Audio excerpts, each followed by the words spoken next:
bii nii ma créé muy système de gestion de stationnement des véhicules. Donc moom laa leen bëgg présenter par rapport ak ñi nga xam si ñoom ñoo yore parking di gérer véhicules yi stationné yi donc mu mën leen a jëriñ quoi.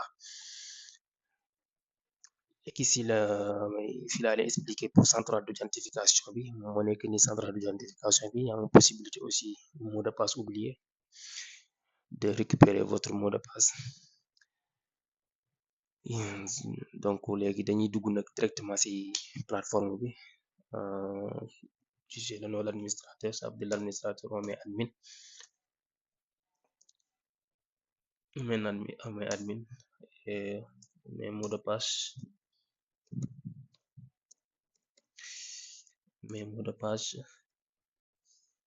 après on met se connecter. Voilà plateforme bi moo nekk ni donc fii mooy partie administrateur bi donc avec les différentes rubriques.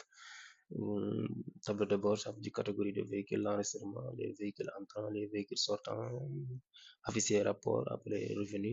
Donc ça, je vais l'expliquer après. Total des véhicules, c'est 11 véhicules. Donc 3 véhicules entrants et 8 véhicules sortants, et les véhicules stationnés durant les 24 heures, c'est 3 véhicules. Ça, c'est pour les performances. Voilà, il y a 3 véhicules entrants, il y a 8 véhicules sortants. Ça veut dire pour les diagrammes. Et si c'est pour les points forts, ça veut dire que les catégories de véhicules. Donc il y a des catégories de véhicules, 2 roues, 3 roues, 4 roues, et ainsi de suite pour les camions et les frigos. Et voilà pour les différentes, avec la possibilité aussi de faire des recettes sur les véhicules pour aller plus vite. Il y a une possibilité aussi mettre les catégories des véhicules. Ici c'est pour mettre les catégories des véhicules. Donc il y a possibilité aussi d'ajouter une nouvelle catégorie de véhicules. Ici, ajouter une nouvelle catégorie de véhicules. Le bouton se mettre. Ok. Une possibilité aussi de modifier.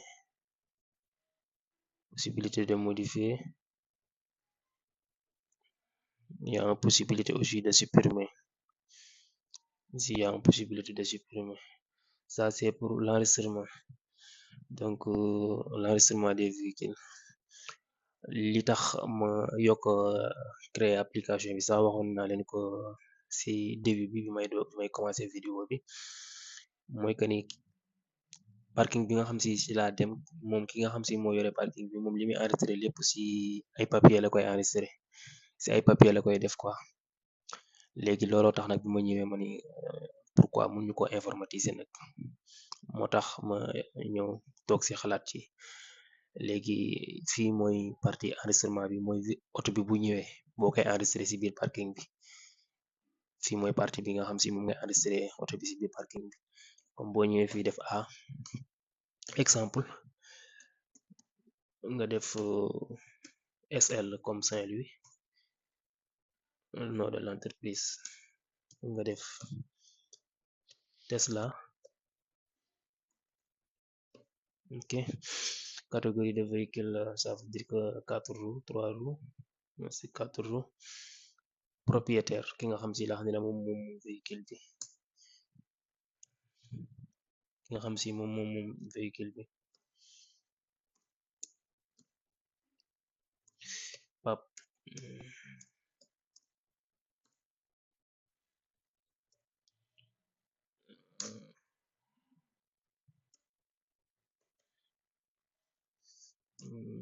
MSN.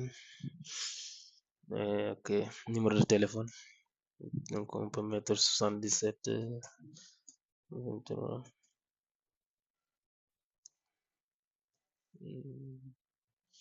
Après on met soumettre. Bien, on a déjà enregistré. Donc, vous voyez, on a 12 véhicules stationnés au total. 4 véhicules c'est entrant. Et véhicules sortants, c'est combien de véhicules? Véhicules sortants, c'est 8. Total de stationnement, c'est 4 durant les 24 heures. Total de stationnement, c'est 4 durant les 24 heures. Voilà pour l'enregistrement. Donc, le véhicule est déjà enregistré. Au lieu de le mettre sur des papiers, donc on l'enregistre directement sur la base de données. Après, vous voyez les véhicules entrants. Donc, c'est 4 véhicules entrants actuellement. Passer à l'action, ça veut dire que c'est pour sortir, pour faire sortir le véhicule. C'est pour faire sortir le véhicule. Il y a possibilité de faire sortir le véhicule. Donc, stationnement bi léegi pare na bu stationné ba pare donc bu dee durée bi nga xam si moom la war a stationné bi day bëgg a génn léegi fii ngay jaar pour mën a génnee véhicule bi. Donc da ngay def charge bi nga xam si moom lay fay bu dee 1000 francs la léegi nga def sortie léegi fii remarque la remarque nga def 20 ça dépend c'était remarque tout simplement après def soumettre nga def soumettre donc véhicule bi déjà génn na c'est déjà sorti nga ñëw fii ni partie véhicule sortant donc da ngay gis que ni véhicule bi c'est ok mu ngi nii génn na véhicule est déjà sorti donc vous voyez actuellement maa ngi si passe les véhicules sortants donc possibilité de voir les détails supprimés et possibilité aussi